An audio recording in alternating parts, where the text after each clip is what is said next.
Welcome to the Eleanor Diaries. A leaked Ukraine peace plan has exposed significant disarray within the Trump administration, where competing, often inexperienced officials contribute to a disjointed foreign policy. The author suggests Russia likely leaked the plan to set the agenda, while Trump may be leveraging the controversy to pressure Europe into taking more responsibility for its security, a goal Europe inadvertently supports by failing to propose its own coherent peace initiative. Before we turn the page, make sure to subscribe to the Eleanor Diaries so you don't miss any secrets. Now, let's uncover the truth together. What we are witnessing right now is political intrigue best suited for an episode of House of Cards.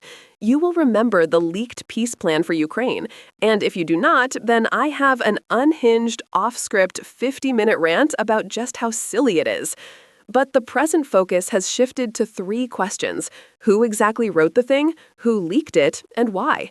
Because the answers to those questions reveal three corresponding pieces of critical information. 1. The existence of all sorts of problems within the U.S. government. 2. How there is little doubt that Russia is playing the White House to some degree here. And 3. That Europe is fumbling this situation more generally. Let me walk you through the timeline real quick. Right before the full document was leaked, Axios was already reporting on its existence. That led to the first bizarre part of the situation. The chief U.S. negotiator, Steve Witkoff, on the website formerly known as Twitter, posted in response to that initial report that he must have got this from K, the he being the Axios reporter, and the K being Kirill Dmitriev, Witkoff's Russian counterpart in the negotiations. Witkoff immediately deleted the post, apparently having meant to send a private message to someone unknown, but instead making a very, very bad mistake. Not the worst mistake he made that week, but still a bad one, and a public one at that. Then came the leak of the full peace plan, which anyone with a Western pulse realized was an absolute joke. The whispers out of the State Department were that officials were puzzled. They had never seen such a plan before and would not approve a document with so many glaring errors, even ignoring the political problems with it. However, Trump did not deny the authenticity of the plan, though he added a caveat that any of its provisions should not be treated as the last word on the subject, with Ukraine still to add its input. J.D. Vance, also on the website formerly known as Twitter, said, among other things, that every criticism of the peace framework the administration is working on either misunderstands the framework or misstates some critical reality on the ground, apparently unaware that the framework itself misunderstands basic facts of international relations. Fast forward to Saturday, when Mike Rounds, Republican senator from South Dakota, relayed to the media that he had spoken to Rubio earlier that day and that I think he made it very clear to us that we are the recipients of a proposal that was delivered to one of our representatives. It is not our recommendation. It is not our peace plan. It is a proposal that was received. In other words, Round relayed that Rubio reported that it was a Russian roadmap, not a U.S. resolution. That apparently forced Rubio to post that the peace proposal was authored by the U.S. It is offered as a strong framework for ongoing negotiations. It is based on input from the Russian side, but it is also based on previous and ongoing input from Ukraine. So what the heck is actually going on here? Well, I do not know. In fact, no one who can talk freely about it does. But let me offer you one plausible interpretation of these events. It is a safe bet that Russia leaked the document, especially given Witkoff's accidental tweet. Whether it is purely a Russian-authored document is less clear. The story came out well after Witkoff and Dmitriev had met, and there was no immediate rejection from the Trump administration. What is even less clear is whether the administration intended for this to be a serious document meant for public consumption. While all of this was happening, U.S. Army Secretary Dan Driscoll went to Kyiv to discuss Ukraine's options. Then Rubio went to Geneva for a separate meeting with Ukrainian officials. Perhaps the actual purpose of the plan was to present it to Ukraine as Russia's position via U.S. mediation, and then work on it from there. But then Dmitriev leaked it, and so the administration was forced to roll with the punches. If that is the case, then why did the administration not disavow the document immediately? Well, the straightforward explanation is that it is the U.S. position. The more complicated explanation gets deeper into transatlantic politics. Trump likes to make Europe squirm, and he likes to make Europe squirm because it produces results. Remember, the long-run goal of the administration has been to transfer the West's primary responsibility of European security from the United States to Europe. Letting divisive news stories float around in the media for long periods of time is useful for stoking anger and frustration in Europe, effectively prodding European leaders to take action, the exact actions that the United States wants Europe to take. The public narrative is that Trump is guilty of bad behavior, but that bad behavior is getting Trump exactly what he wants.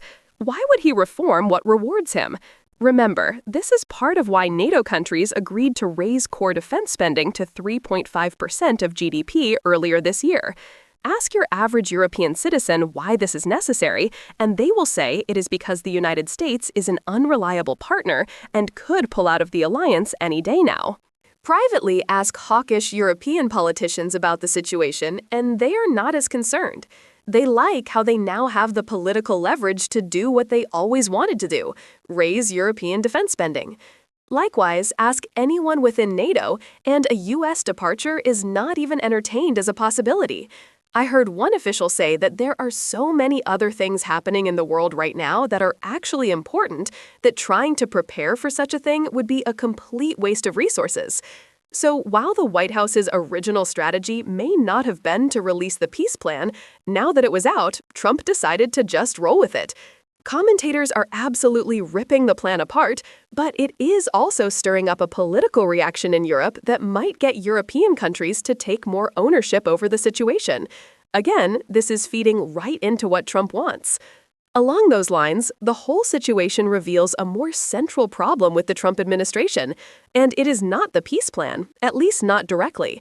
Rather, the peace plan is a symptom of a much bigger problem, one that Europe could solve or at least mitigate if it wants to, but still has not. Europe and Ukraine have lost the initiative on every front here. Ukraine is primarily responsible for having lost the initiative on the military end of things. That can be forgiven, though. Kyiv faces a ton of physical limitations, from men to metal, that prevent blue and yellow soldiers from going on the offensive. In contrast, Europe is primarily responsible for having lost the initiative on the political front, and it is much, much harder to forgive that because it is really an own goal. You see, based on reporting and leaks from the White House itself, there are three things abundantly clear about Donald Trump. Russia seems to have figured these out and is playing accordingly. Europe either has not figured them out or just does not understand how to adjust. The first thing is that Trump likes being president of the United States and the pomp and circumstance that comes with it. The second thing is that Trump does not like putting in the effort that the day-to-day grind of being the president of the United States requires. And the third thing is that Trump does have the experience in politics to make up for the lack of effort. Part 1 explains is why Trump is now president for a second time. Parts 2 and 3 create a wide open window for political entrepreneurs to take advantage of the situation. You can see this in how the White House has operated over the course of the last year. Everyone has their own interests, and you observe all sorts of political jockeying to win the president's favor.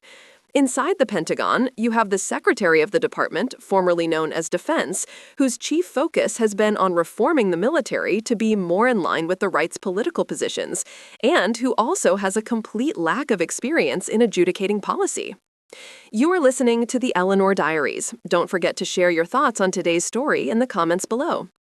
Deeper inside the Pentagon, you have Undersecretary for Policy Bridge Colby, whose singular focus is on constraining China, though he has found himself on the outside looking in as of late. You may recall that the Pentagon held up weapons shipments to Europe in July, and the White House reacted in befuddlement, stripping away some of the department's control over those decisions. You can further imagine how Colby feels about the United States dumping significant resources in the Caribbean and all of the political capital that has come with targeting alleged drug boats. Why are all of those resources headed over to Venezuela, you may ask? Well, look no further than Marco Antonio Rubio, Secretary of State, who has for decades wanted to take action against Caracas. And now, it appears, he has a sympathetic ear in President Trump. Now, I hate that it feels like we're doing 1960s Kremlinology with this White House, but here we are and here we go. Rubio has been the acting national security advisor since May 1. That was a long time ago. And I need not tell you that being Secretary of State is too much work for one person already. So is being the national security advisor.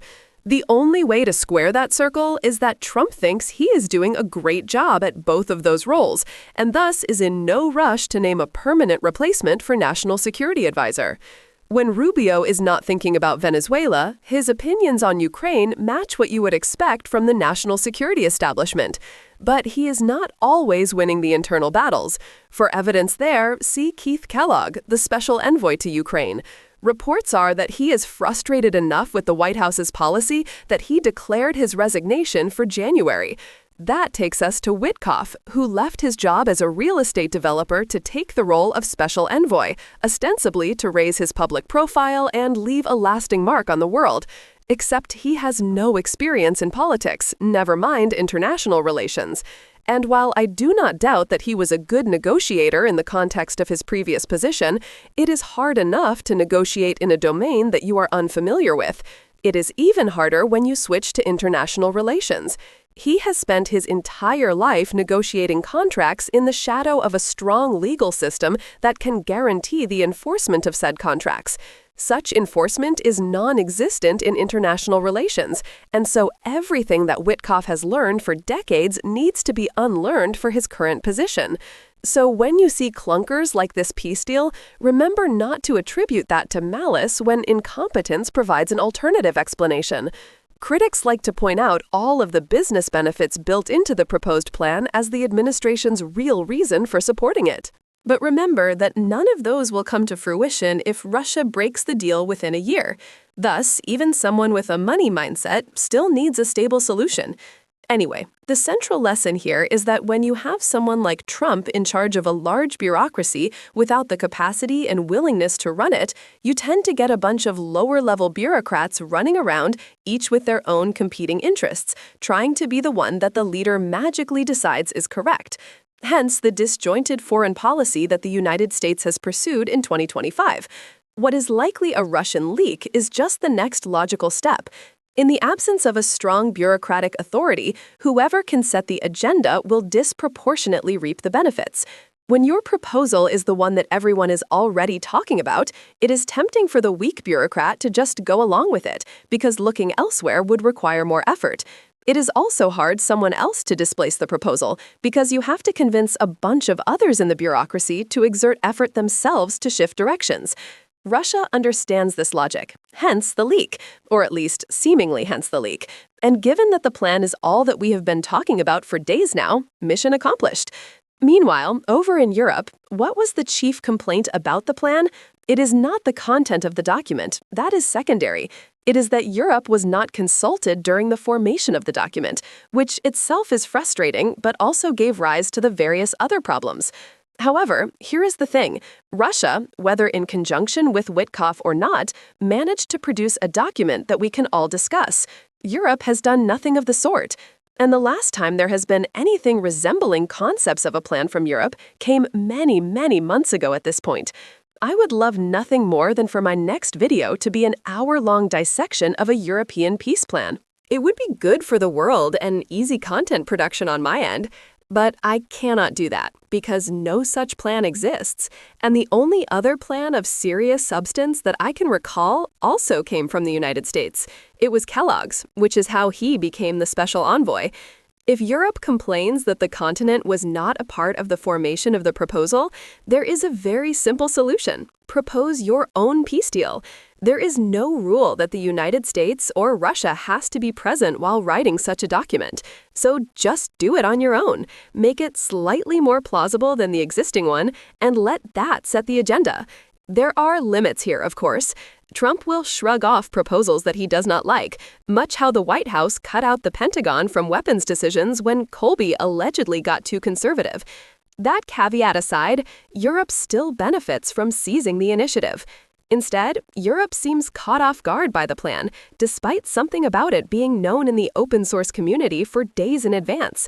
Never mind what intel organizations should have known. For a president that has a reputation of being so easily manipulated, it is remarkable how poorly Europe actually manipulates him. And look at this from Trump's perspective. The United States has at least been consistent on wanting Europe to take charge of Europe. But Europe has not even put together a coherent document to govern how to end the war. At least with the military spending and free-riding frustration, there was serious money in play, which required far more serious domestic trade-offs. Crafting a document does not require such a financial line item.